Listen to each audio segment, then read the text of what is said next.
Business and Industry Show on Talk 107.3 FM.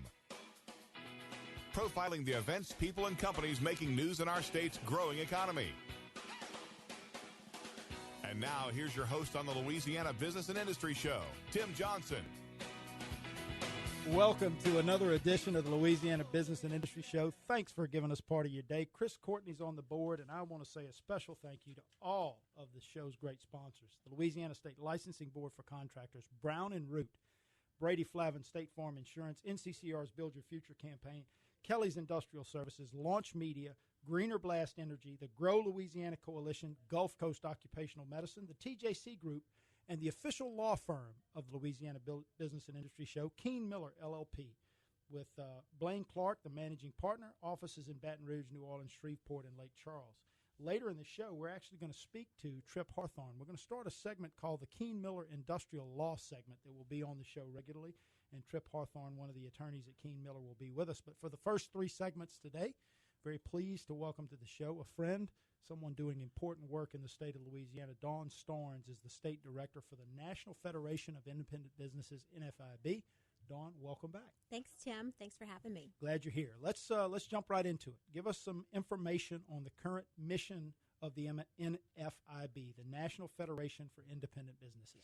Yeah, our mission has been the same since we were founded in 1943, and it's to help small business owners to be able to successfully promote and protect their right to own and operate and grow their business. We have so many regulations across federal and state government that our organization formed to really give small business owners a voice in the process. You know, this whole idea of own, operate, and grow. You would think that it would just be fundamental to our country, to our state, to our government, to our governmental leaders. But that's the reason that organizations like yours have to exist, to protect those rights and to ensure that government doesn't encroach too far. Look, everyone wants businesses to be regulated in a common sense way so that the bad actors don't get out of line. But what you do is protect their right to operate and to grow and do the things that the good business owners in this state do. That's right. We have so many members who are out there trying to do the right thing, just employ people, create jobs, create opportunities in their communities. And the fact is that government is constantly overreaching into not only their pocketbooks, but into how they operate their businesses. And so they need us to have their voice. Your members, small business operators, really are the backbone of any economy, the state's economy, the region's economy, the country's economy. And I want to get into that a little bit more later. But let's talk a little bit about the structure of the NFIB in Louisiana. Governed by a board, I know. Talk about your structure and your leadership, your staff. Yeah, well, so I'm a one-man band staff-wise here. Yeah, it's a lot of fun running around committees, and we're very busy whenever we're in session. But it's great. We run a lean shop. We have me here. We have a group of about 20 truly activist, engaged members who kind of serve as our advisory council. But NFIB is based on the status of every member has one voice, one vote, and so we don't have a board of directors setting policy or determining how to move forward. We ask our members how they feel about policy positions, and that's how I get my marching orders on what to go do. You mentioned that it's been in existence since 1943. Talk a little bit about the history and the evolution of the organization in the state. Yeah, I mean, it's been one of those things we've grown over the years. 20 years ago, we probably had 8,000 or 9,000 members. Now we're down to 4,000 members, and that's a lot about the fact that there's constantly businesses going out of business because of the overreach, the regulation, the tough economy. I think it's something like 425,000 businesses across the nation went out of business in 2012. In 2012 alone, and so you think about that annually. So we have about 4,000 members right now statewide. They represent every facet of the economy. We have manufacturing, distributing, real estate, construction, services, insurance, finance, the whole 9 yards. Farmers, agriculture, fishermen. And so we have a great cross section, and we really get the best input from such a cross-section of members to tell us really how these policies that the government's looking at impact them. To become a member of the organization, how do you meet the definition of a small business? What does that look like? So our deal is small, independent. So a lot of our members are family-owned, been in business for 75, 100 years. It's so great to hear from some of our members across the state who are, telling us about the hard times that they're on now. But we just independently owned. A lot of our, about 60% of our members employ 5 or fewer, and then the other half are larger. But it's somewhere in the ballpark of 50 to 100, and then we, as far as employees, and then we have some members that have as many as 300 employees. You mentioned the work that the NFIB does at the federal level, obviously affecting federal policy, federal regulation, federal law, a critical part of what the organization does to help protect small businesses all across the country.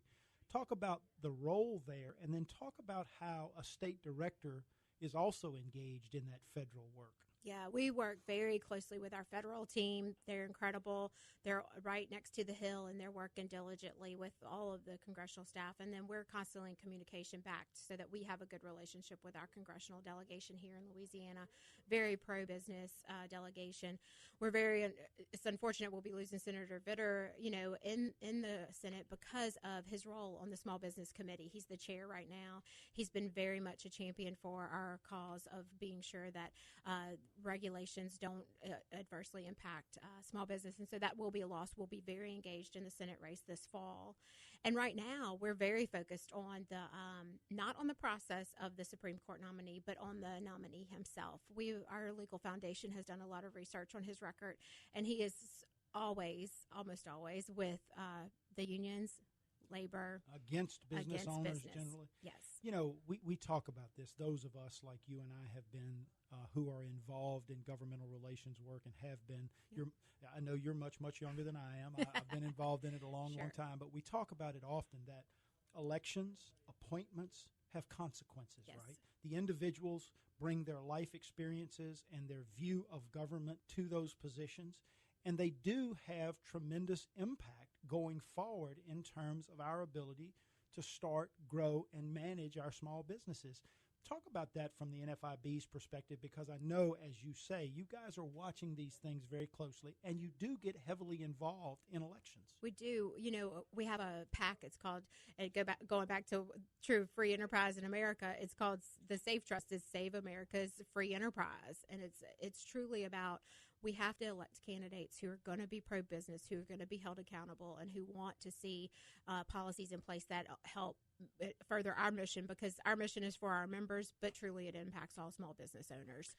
Now, you're about 2 years, I think, into your role Yes. as state director now, because I think you were here within the first few months that you had become state director. When I look back, it was 2 years ago, the last time you were on the show, which is much too long. We need to make sure we're having you on much more regularly than that to talk about these critically important issues. But look back on those 2 years. What are some of the things you've worked on? What are some of the things you've been able to help the organization accomplish in the state? And what are you most proud of? Yeah, we've, it's been interesting. At this past session, in the special session on fiscal issues, which I know we'll want to talk about a little more later, but, we fought against things like a telecommunications tax. Whenever you start to look at some of these little things that, people think, oh, it's really not that big of a deal. I walked around the Capitol during the special session, with this heavy heart about, this issue, and everybody's like, why are you so worried about that? I'm like, 80% of my members told me they didn't want this. This was bad for this because it was going to hit their bottom line, because it was a 5% tax increase on them, not to mention everything else, which,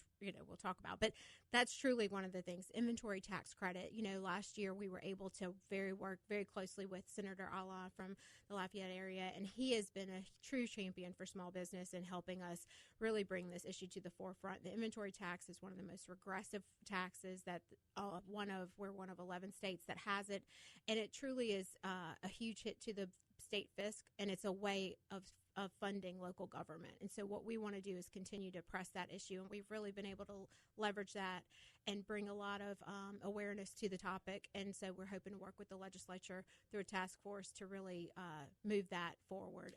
We're going to talk later in the show more about your legislative agenda and obviously some of the things you're working on from a big and small picture standpoint. But we've got about a minute and a half left in this segment, so I want to ask you this question. We hear a lot particularly in the state of Louisiana from an economic development perspective, about all the things we're doing to recruit, and we see these great announcements of these huge mega projects, these big multinational corporations, and they are critically important, and the LED has done great work in that area. But I also know that it's important for us to do things from an economic development perspective to support our small businesses. Talk about that a little bit. That's right. And LED has a few great programs that they do offer. The challenge is often about letting people know about them. And what you have with small business owners is they're just trying to get their business open and up. A lot of times they just don't want government involved because they just want to have them out of their way so that they can do what they do. But LED does offer some great programs. They have a CEO gardening kind of program where they're kind of growing CEOs and trying to help people, mentors, score program. They have a Hudson initiative, which is aimed for people who want to do more contracting at the state level, which several small business owners do. But that, again, is a true, it takes a little time to learn the process. Yeah, I think they really did put additional focus on that going back a few years with some of the directors of LED, the secretaries, and I know Stephen Moray was committed to that, and I'm sure that the current Secretary, Don Pearson, will continue those programs as well. We're going to take a break. We come back. Obviously, we're going to get into the legislative issues that are so critical to the state and the budget and its impact on small businesses. We're visiting with Dawn Storn. She's the state director of the National Federation of Independent Businesses, and you're listening to the Louisiana Business and Industry Show on Talk 107.3 FM and Talk1073.com. More of the Louisiana Business and Industry Show coming up on the capital city's new place for information and conversation. Talk 107.3 FM and Talk1073.com. I'm Ryan Lowry, and my energy is devoted to education. As an ExxonMobil Human Resources contact, I dedicate my energy to the Scotlandville High School engineering program and to working with students who hope to achieve success in the engineering field. ExxonMobil provides internships to rising seniors in the program, which is heavily focused on science, technology, engineering, and math. Together, our advisory council, made up of area industry employees, works to inspire and encourage young engineers. ExxonMobil employees like Ryan spend more than 40,000 hours a year volunteering in and around the community. ExxonMobil Baton Rouge. Energy lives here. I'm Chef Alon Shaya, and I love being a tourist right here in Louisiana. It's easy to do thanks to LouisianaTravel.com. Whether it's a day trip outside of town to try a new restaurant or a 3-day outdoor adventure with the family, LouisianaTravel.com has all the trip ideas and planning tools you'll need. So log on, explore a great state, and pick your passion in Louisiana. Visit LouisianaTravel.com. Sponsored by the Louisiana Office of Tourism and this station. If you have hard water, the lime scale not only leaves white spots, it clogs pipes and breaks down appliances, costing you hundreds of dollars in energy and wear. Eliminate lime scale and other water issues like brown staining, bad odors, and lead with HydroCare water products available from Wave Home Solutions. Wave's affordable systems don't use salts or chemicals. You'll love the way your water tastes, smells, and looks. Satisfaction guaranteed. For more information, go to goodclearwater.com. That's goodclearwater.com. What if I said that whatever good things you build you? And that in this economy, sweat never loses its value? What if I said that there isn't a challenge in the world too great for a craft professional with the right tools? And that the steps that lead from where you are to where you want to be can only be built by you? Build your future at byf.org. For more than 20 years, the TJC Group has been helping companies assess their training needs and to develop programs that improve the effectiveness and productivity of their teams. Training doesn't have to be expensive or complicated.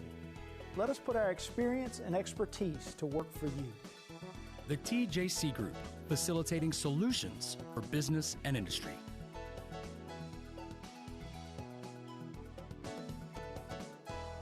This is Tim Johnson for Gulf Coast Occupational Medicine, where their motto is promoting workplace safety and family wellness. With some of the most knowledgeable and hardest working medical professionals in Louisiana and 8 convenient locations in Greater Baton Rouge, Gulf Coast provides injury management, physical exams, medical surveillance, and substance abuse testing. Once you know the folks at Gulf Coast, you'll realize that they are the best option to protect your safety record and your bottom line. Google Gulf Coast Occupational Medicine and ride the wave to safety.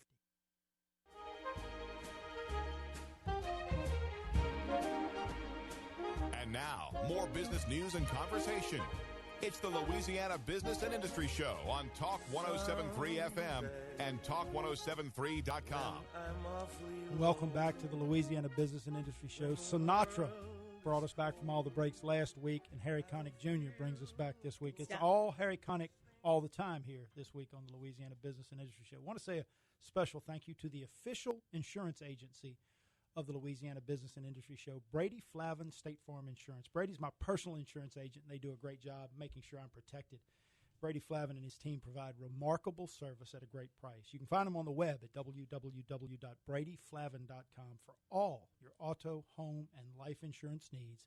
It's Brady Flavin State Farm Insurance. Also want to say a special thank you to Gulf Coast Occupational Medicine, promoting workplace safety and family wellness. The Gulf Coast staff is made up of some of the most knowledgeable and hardest working medical professionals in Louisiana. With 8 convenient locations in the greater Baton Rouge area, Gulf Coast Occupational Medicine provides injury management, physical exams, medical surveillance, and substance abuse testing. Once you know the folks at Gulf Coast, you'll realize they are the best option to protect your safety record and your bottom line. Google Gulf Coast Occupational Medicine and ride the wave to safety.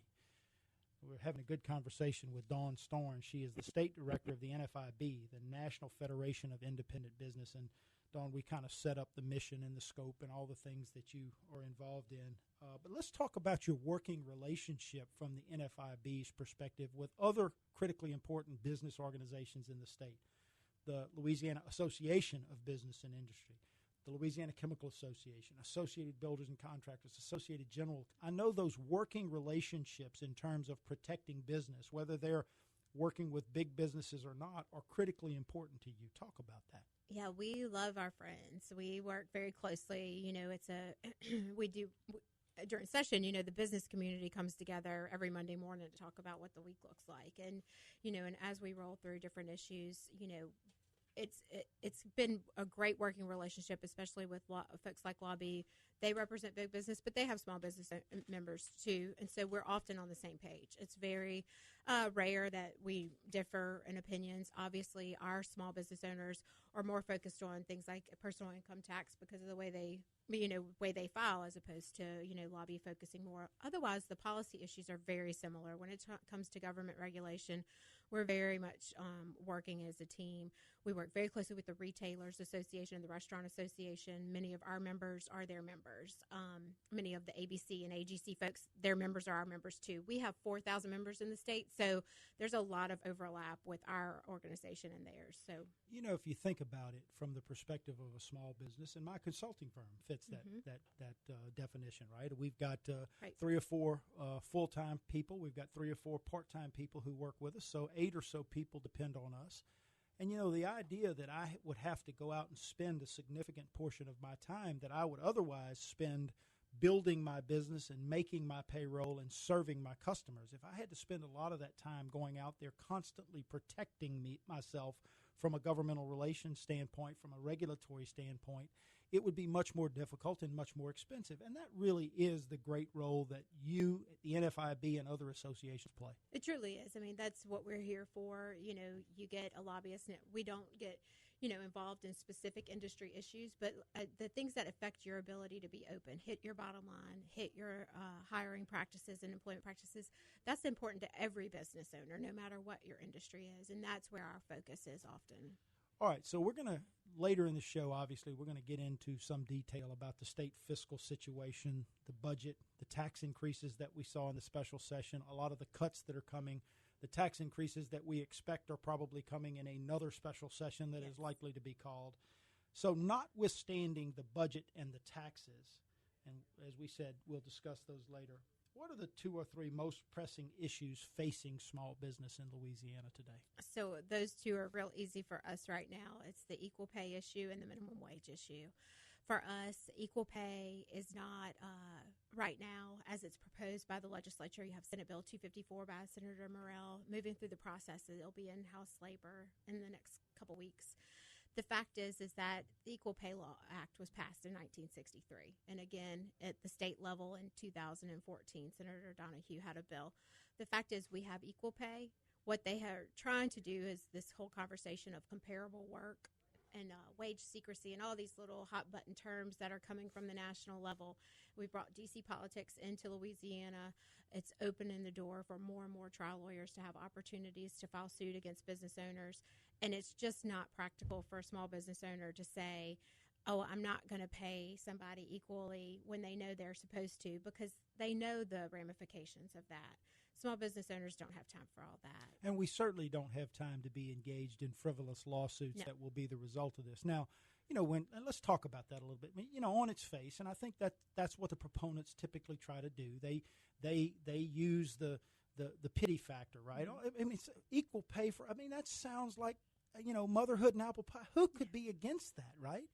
And typically, responsible business owners, based on the act that was passed in 1963, I'm 52 years old. That was before I was born, right? The law exists. So, if you say, well, we're opposed to the equal pay bill, man, it makes you sound tough, right? It makes it sound, how could you be? But what people don't generally understand is it's the details in the law that allow us to continue to be the most litigious state in America. It's the kind of thing that drives small business out. Nobody's opposed to equal pay for equal work. I'm going to pay people in my business equal pay for equal work. Talk about how you deal with that from a public relations standpoint. Yeah, I mean, it's one of those conversations that for us, it is all about the litigation side of it. It is, and that's the bottom line. I have people ask me on a daily basis, how can you be a woman and be against equal pay? Well, that's just nonsense, first of all. Second of all, the fact is that the bill on its face is an opportunity for litigation. That is what it is. And so when you look back, I mean, just as I pointed out to a legislator the other day, the bill as it's passed right now in its current form exempts employers with 50 or more employees. So in Louisiana, it only hits small business. No.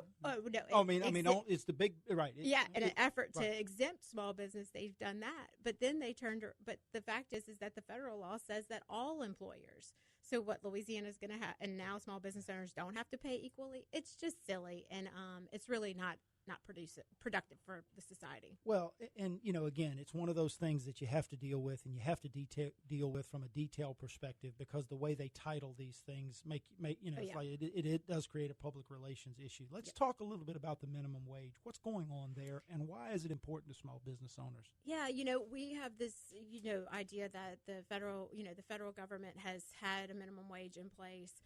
They set it, and Louisiana has abided by it since it was in place. We don't have our own minimum wage. So our position on the creation of a state minimum wage is that the second you pass that, we're going to be coming back every year to look at an increase, because they're just not going to be able to help themselves. I mean, it's just going to happen, even though everybody says it won't. And so the bottom line is a business owner cannot base their budgeting, base their hiring practices, and base their outlook for the year on the uncertainty that the state government is going to turn around and pass a new law that says, oh, well, we'll just add 50 more cents, and let's just do 50 more cents next year. Well, at what point is 50 more cents going to put a business owner out of business? Or, which is what we tell them, they're going to fire people. They're going to lay off employees.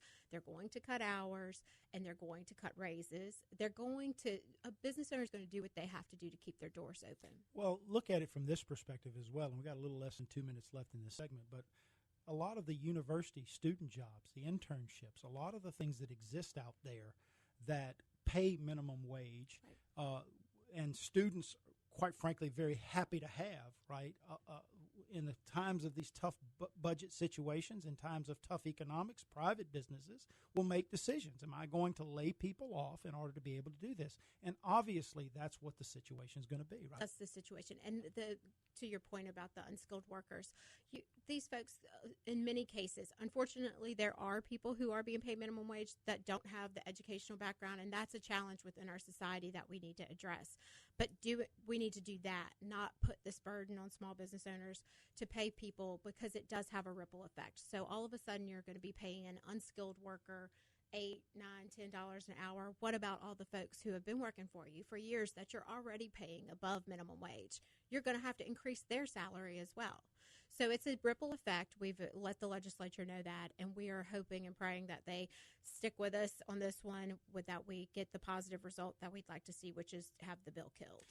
Let's be exceptionally more creative in terms of how we think about that if we're going to push those things down small businesses' throats, or let's recognize clearly that the free enterprise system will address it as we go along. Let's take a break. We'll come back. Obviously, we're going to spend the last segment with you talking about the fiscal situation in the state, the tax increases, and their impact on small business. We're visiting with Dawn Starnes. She is the state director for the National Federation of Independent Business, and you're listening to the Louisiana Business and Industry Show on Talk 107.3 FM and Talk1073.com. More of the Louisiana Business and Industry Show coming up on the capital city's new place for information and conversation. Talk 107.3 FM and Talk1073.com. For over a quarter century, Kelly's has operated with honesty, integrity, and above all, safety. Kelly's features a fleet of quality equipment operated by dedicated, safety-minded employees skilled in land clearing, above-ground right-of-way maintenance, vegetation control, station yard and manned facility maintenance, above-ground pipeline support, and more. Kelly's Industrial Services, where pipeline right-of-way maintenance gets done right. For over a quarter century, Kelly's has operated with honesty, integrity, and above all, safety. Kelly's features a fleet of quality equipment operated by dedicated, safety-minded employees skilled in land clearing, above-ground right-of-way maintenance, vegetation control, station yard and manned facility maintenance, above-ground pipeline support, and more. Kelly's Industrial Services, where pipeline right-of-way maintenance gets done right. Are you ready to take your education to the next level? Arizona State University now offers more than 100 top-tier degree programs, 100% online. With ASU's highly ranked online programs, you'll earn the same degree as our on-campus students, with the ability to learn wherever you want, whenever you want. Same world-renowned faculty, same leading education, same global recognition from one of the top universities in the world. Call 1-800-505-7788. That's 1-800-505-7788. I'm Jamie from Sherman Oaks, and I just graduated with my degree from Arizona State University. I chose ASU because I received the quality education I deserve in the major I wanted, all from my home. Jamie's not the only one to earn a degree from ASU. There are over 100 degree programs offered 100% online from one of the top universities. Now's the time to learn more about earning your degree online from Arizona State University. Call 1-800-505-7788. That's 1-800-505-7788. Hey, this is Tim Johnson, host of the Louisiana Business and Industry Show.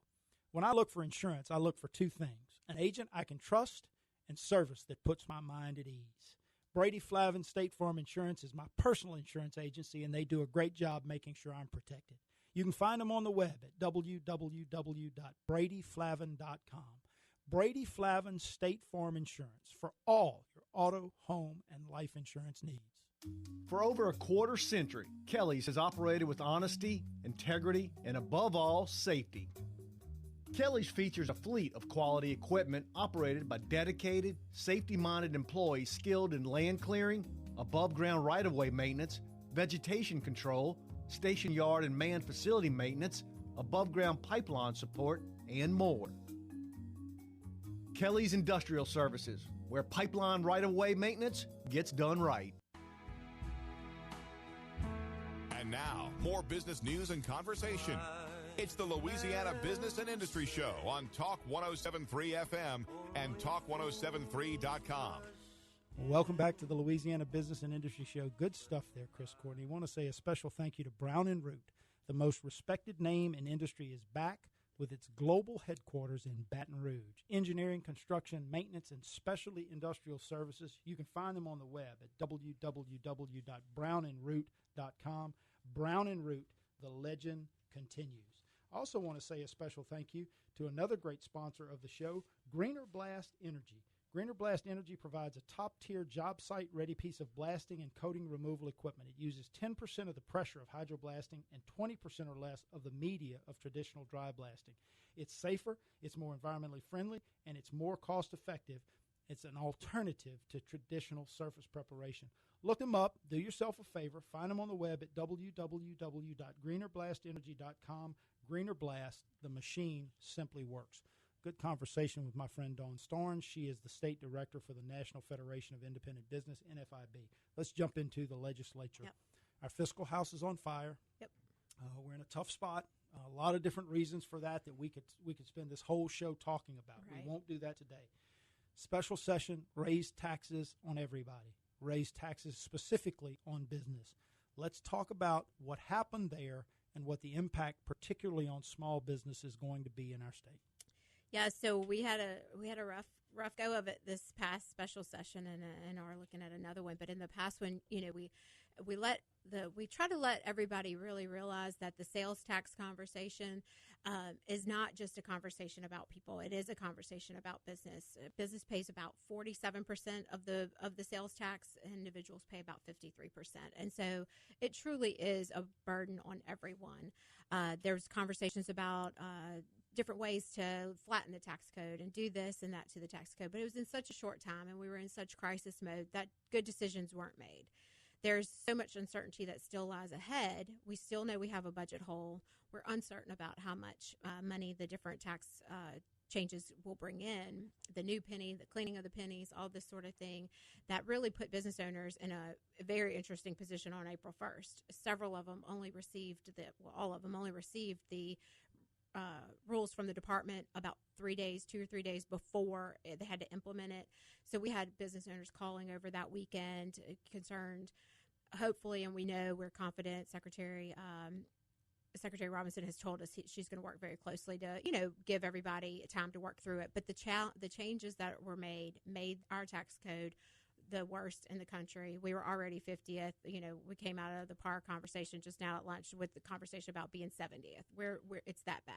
Well, we talk about this, but it really does have a significant impact. When I want to come back to this term that you've said uncertainty, because that's something we talk a lot about on this show. But when you think about a business owner who's out there who set his or her budget for the year, particularly a small business owner that may not have great access to credit lines and big sources of capital that they can just go tap in the middle of the year, what we said is, because the state budget needs more money, small businesses, you're going to get less money. And because our budget takes precedent over your budget, we're going to raise these dollars, and you're just going to have to figure out a way to pay them. What are small business owners telling you?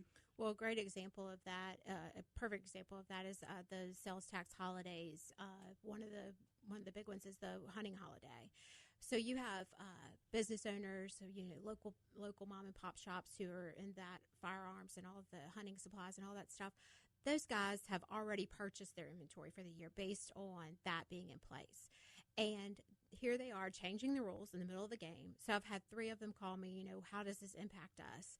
And it is going to impact them. It's 3 pennies instead of 4. And it's a mess. It's just a mess is really the only way to describe it, unfortunately. And I'm hopeful that when we do come back into this special session and address whatever the rest of the hole is to fill, we'll fix some of this mess that we created unintentionally because of the last minute negotiations and things that were happening. But that's the best example. You have a business owner who's purchased the inventory. They have their plan for the year, and that's their plan. And now they have to go back on that. Dawn, I haven't spoken to a single business owner that doesn't clearly recognize the fiscal crisis the state's in, and obviously we've got to do some long-term structural fixes here to improve this situation going forward, so we don't continue to have these same not a single business owner that I've spoken to that doesn't recognize clearly that we've all got to do a little bit more to help our state, to fund higher education, to fund health care, to fix this crazy infrastructure mess and these traffic issues that we have. But I think that there's a general feeling maybe that businesses are being targeted. There's this idea that businesses don't do enough in our state. Respond to that. It's a tough environment there at the legislature when you hear legislators saying things like corporate welfare, and it makes all of us in the business community crazy, because when you really look at what business does, and how much we do pay in, whether you be small, middle, or large, every business is doing their part for the state without a doubt. Having their doors open, they've created a job, they're paying taxes, they're doing their part. So that is you can't argue that. Listen, I'm going to say this, and I'll let you continue. A lot of these legislators are my friends. I consider Jay Darden a very close personal friend.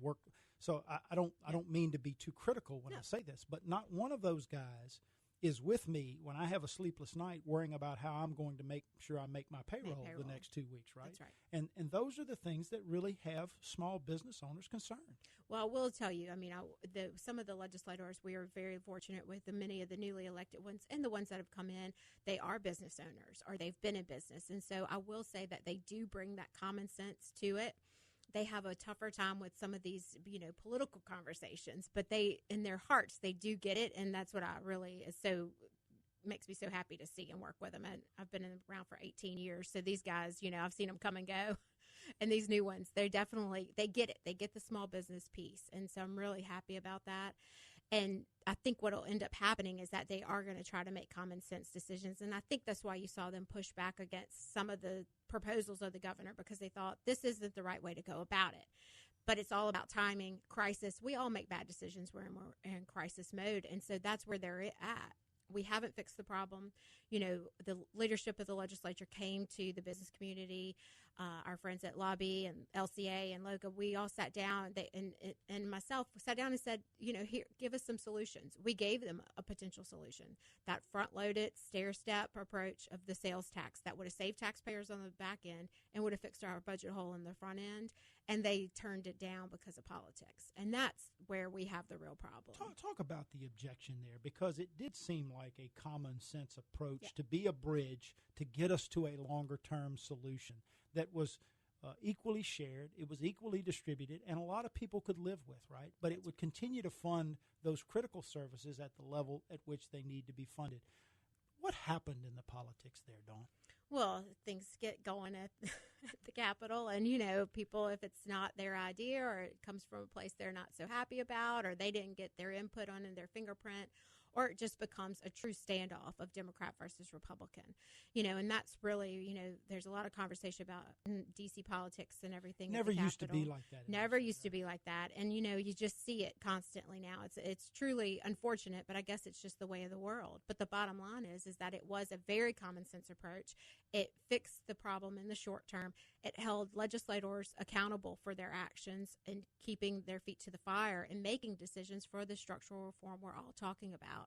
And so we were very disappointed to see it, and here we are going to have to go back and figure out a way to raise more revenue. We got about 2 minutes left in the segment and 2 minutes left with you in the show. So let's go about 30, 40 seconds on each of these rapid fire. Okay. Governor's budget comes out for the regular session a week or so ago. 750 significant cuts, heavy cuts. What's the NFISB's position on the budget as you saw it? As we see it, look, our position is we don't get involved in the actual budget decisions. Our small business owners are going to make their budget decisions based on how they know how they have to keep their doors open. We don't necessarily agree with his approach. We think it is a little bit of playing chicken with the legislature on these cuts to especially the public-private partnerships and the and TOPS, but reforms need to happen and that sort of thing. But at the end of the day, we know a lot of cuts have been made, but we would like to see more reforms. Looks like another special session's coming. What are your thoughts? Do you expect it to happen, and what do you expect to see? 30 seconds. I don't see how we get around it, and I hope that before we get in there, we know we have a plan for what's going to happen. We know REC will meet again in May, and hopefully then we'll have some better idea of the numbers on what's coming in and what's projected, and we'll have a better idea of what the true deficit will look like at that point. Keep fighting the good fight, girl. I appreciate the work you do for my own business, and I know it's critically important to the general small business community in Louisiana. Dawn Starnes, State Director, National Federation of Independent Businesses. Thank you for being with us today. Thanks, Tim. That's guys. We're going to take a break. We come back. We're going to introduce the Keene Miller Industrial Strength Law segment. Trip Hawthorne will join us. You're listening to the Louisiana Business and Industry Show on Talk 107.3 FM and Talk1073.com. More of the Louisiana Business and Industry Show coming up on the capital city's new place for information and conversation. Talk 107.3 FM and Talk1073.com. Since 1919, we've designed and constructed hundreds of industrial plants, roads, ships, dams, and executed some of the most complex jobs in the world. In fact, our quality and dependability are legendary. Today, the legend continues as Brown & Root delivers engineering, construction, maintenance, and industrial specialty services throughout the U.S. and the world from our headquarters here in Louisiana. We are Brown & Root. What if I said that the American dream is alive and well? and that it exists for anyone willing to build it. But the power of a nation does not reside in its monuments, but in the hearts and minds of those who built them. And that the country's greatest heroes also wear hard hats. In today's America, it's not enough to dream about the future. You have to build it. Build your future at byf.org. For more than 25 years, the TJC Group has been helping industry communicate and build relationships with communities, elected officials, and governmental agencies. We are the leading firm in the U.S. for the development, management, and facilitation of industry-based community advisory panels. Whether you're building a new facility or you manage an existing business, let us put our community and governmental relations experience to work for you. The TJC Group, facilitating solutions for business and industry. It's Chevy Truck Month. What do you want in a family of trucks? Dependability, capability, best-in-class available V8 fuel economy? What if you can get all of this and more? Meet the all-new 2016 Silverado 1500, the new face of strong. Now during Truck Month, see why Chevy is the fastest-growing pickup brand. See your Super Chevy dealers today. Best-in-class fuel economy with 5.3-liter V8 engine. EPA estimate 16 city, 23 highway MPG two-wheel drive based on latest year-to-year sales growth. Hey golfers, the Greater Baton Rouge Food Bank will be hosting the 24th annual Slice of Life Golf Classic presented by Sigma Engineers and Constructors, Monday, May 2nd at the Greystone Country Club. Register your team today. Call 225-359-9940 or visit brfoodbank.org. The Greater Baton Rouge Food Bank's mission is to feed the hungry across 11 parishes. Take a swing at Hunger May 2nd at the Slice of Life. Visit brfoodbank.org for details. At Geico, we've been innovating car insurance for over 75 years with forward-thinking ideas like online quotes and the Geico mobile app. And to prove it, we'll play one of our first radio commercials from 75 years ago. By Jiminy, Geico could save you money on your car insurance, which is what we'll be doing over 75 years from now. Who knows, maybe with some sort of application that's accessible on a futuristic handheld device. We'll call them online quotes. See? Forward thinking. Geico, saving people money for over 75 years.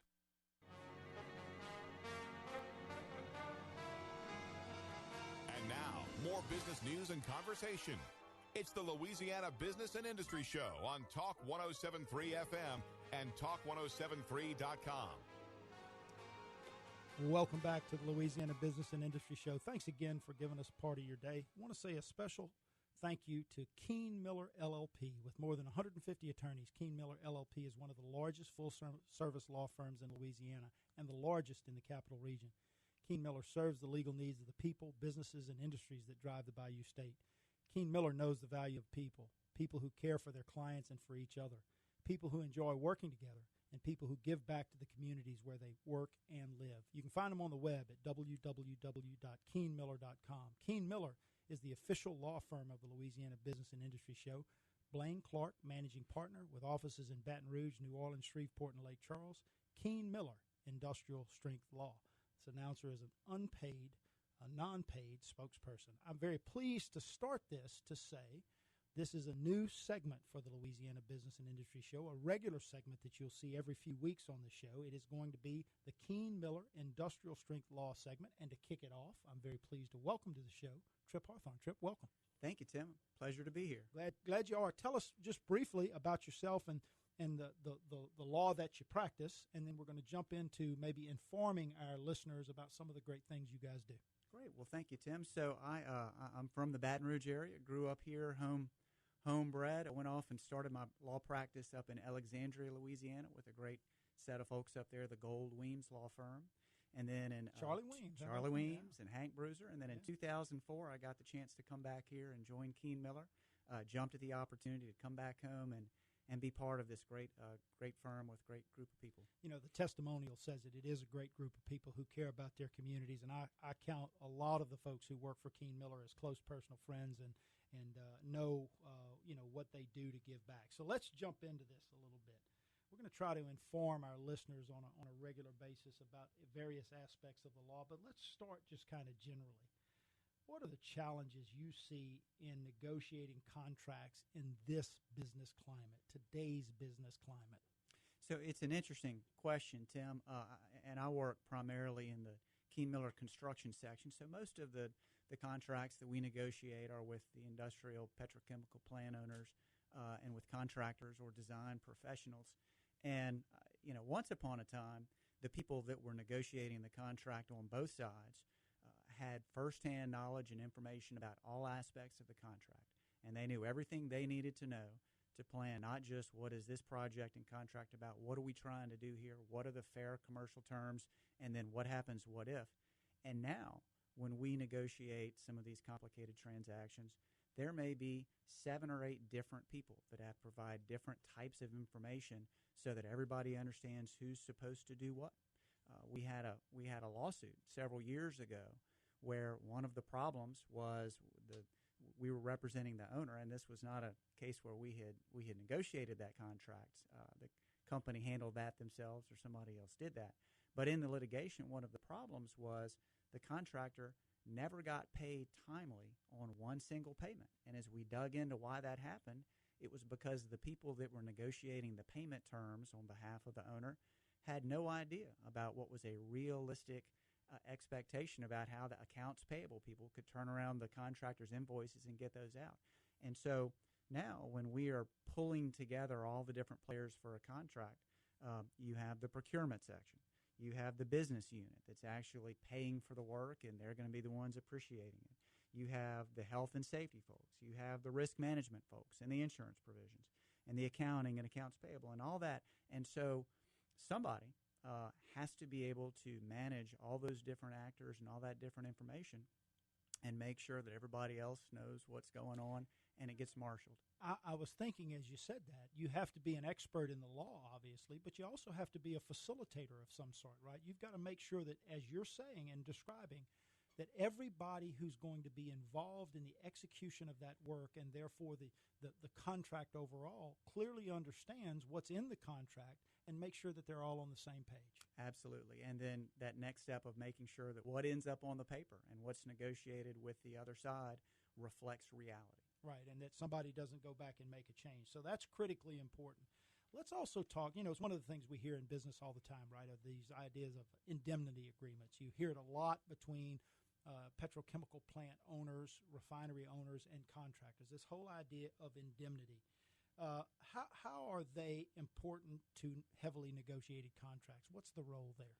Indemnity is critically important, and I'm glad you asked about this because it's almost a universal experience that as we negotiate contracts on behalf of clients, and usually in the meeting there will be the commercial folks and the procurement folks, and they'll spend a good part of the meeting talking about the dollars and the cents in the project and what we're doing.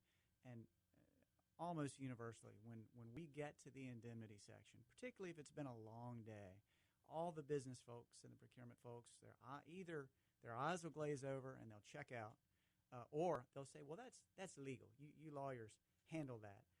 And so it's something that nobody ever wants to talk about. But it is an absolutely critically important part of the contract, and everything that's in there is important for its own reason. But indemnity in particular, what an indemnification agreement is, it's an agreement between the parties where they've identified some risk that is maybe not necessarily likely, but certainly possible. And it is an agreement ahead of time about how to handle that situation if and when it occurs. So if the risk is that somebody's going to get hurt or someone might get hurt or there's some property damage to either the contractor or the owner or third parties, who's going to bear the risk for that? And it's very important for a number of different reasons, but there's really 3 main ones. And they may go in not necessarily this order, but I would submit that the absolutely most important reason to work out the indemnity ahead of time and to have who's responsible for those different risks worked out ahead of time is clearly defined is that when you're in the middle, particularly of an industrial construction project, and you are building a very important plant that's going to generate a lot of money for that company and make a very important product, and the contractor is out there under a very tight time frame, the absolute worst thing that can happen for production of that project is something bad happens and everybody has to stop and point fingers, right? Try and assign blame, who did what when, who messed up.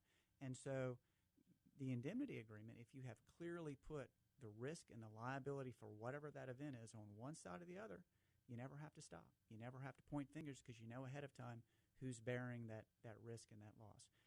The other two things that can happen are that ultimately an indemnity agreement is backed up by insurance. And so if both sides are insuring that risk, then the insurance company is getting paid two premiums for that one risk. And so you want to try and cut that down. And then the third one is a policy argument that the contractor typically, or the owner, one side or the other, is going to be in a better position to minimize the risk that you're talking about. And so whoever is in control and able to minimize that damage and that risk, you want them to have the legal responsibility for it. Indemnity, critically important. Let's talk about warranty.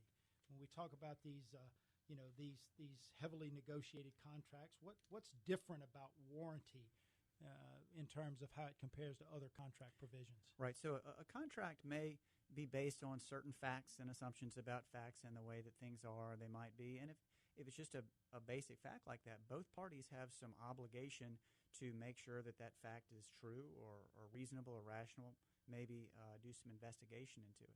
A warranty, on the other hand, if one party or the other warrants that a fact is true, that fact that's being warranted may or may not be true. But the party that makes the warranty has the obligation, if it turns out not to be true, to go make it so. And so you are taking from the other party that obligation to make a reasonable inquiry into that set of facts or that situation. If the other side has warranted it, I can stop right there and depend on them to handle it and to protect me from whatever damages or loss might occur if that set of facts doesn't come to be. Got a little bit more than a minute here, so instead of getting into some of these other questions that we'll get to at another time, if I'm out there listening and I say, you know what, I need legal representation. I need to improve what I'm doing from a representation standpoint. I need to get in touch with the folks at Keene Miller. I've got some questions. I may need new lawyers. First of all, how do they get in touch with you? And then, what would you say in terms of that new business, why it's important to get in touch with you guys early? Well, it's real easy to track us down. Our phone number here, area code 225-387-0999, or go to the Keene Miller website, keenemiller.com, and I'm confident that the listeners can find us through that. About half my practice is litigation, and it is amazing the number of cases that turned out very badly and very expensively for owners or contractors or parties, where if they had somebody help them early, facilitate all these different actors that get involved and think through the project and what's likely, they could have saved cajillions of dollars down the road, and lots of sleepless nights in peace and spend their time and effort not in litigation but in doing what they're in business work that to they do. Trip Hawthorne, Keene Miller Industrial Strength Law segment. Thanks for your time today, buddy. We'll look forward to having you back on sometime soon. Thank you, Tim. That's a wrap, guys. You've been listening to the Louisiana Business and Industry Show on Talk 107.3 FM and Talk1073.com. This has been the Louisiana Business and Industry Show on Talk 107.3 FM. For audio, downloads, and other information pertaining to this program, go to Talk1073.com. Join Tim Johnson next week at this same time for in-depth business news and conversation on the Louisiana Business and Industry Show, an exclusive presentation of Talk 107.3 FM. I'm Del Dugas, and my energy is devoted to investing in our future. As an ExxonMobil engineer and an LSU graduate, I'm a longtime champion of the LSU Diversity Scholars Program that provides scholarships and ExxonMobil mentors for engineering students. I dedicate my energy to helping a new generation of engineers succeed, which ensures a strong workforce for the future. ExxonMobil employees like Dell spend more than 40,000 hours a year volunteering in and around the community. ExxonMobil Baton Rouge. Energy lives here. The 2016 Live After 5 Spring Concert Series continues this Friday with a performance by Samantha Fish. Fish is an American blues singer, songwriter, and musician whose early influences include Sheryl Crow and Stevie Ray Vaughan. Enjoy Live After 5 from 5 to 8 at The Crest at Galvez Plaza in North Boulevard, Town Square in downtown Baton Rouge. Join the crew from Guarantee Media and Eagle 98.1 this Friday at Live After 5. Clock out and rock out this Friday, downtown Baton Rouge. Consumers and property owners with construction projects can have a successful result or regretful experiences that could have been avoided. Before any construction project, verify licensure of the contractor and check references. Scammers will claim to be insured or bonded, so always check first. Download our app, LA Contractor, from the Android or Apple Store. Visit our website, lacontractor.org, or contact the Louisiana State Licensing Board for Contractors. We're here to help before things go wrong. Hire a licensed contractor. It's the law. For more than 20 years, the TJC Group has been helping companies assess their training needs and to develop programs that improve the effectiveness and productivity of their teams. Training doesn't have to be expensive or complicated. Let us put our experience and expertise to work for you. The TJC Group, facilitating solutions for business and industry.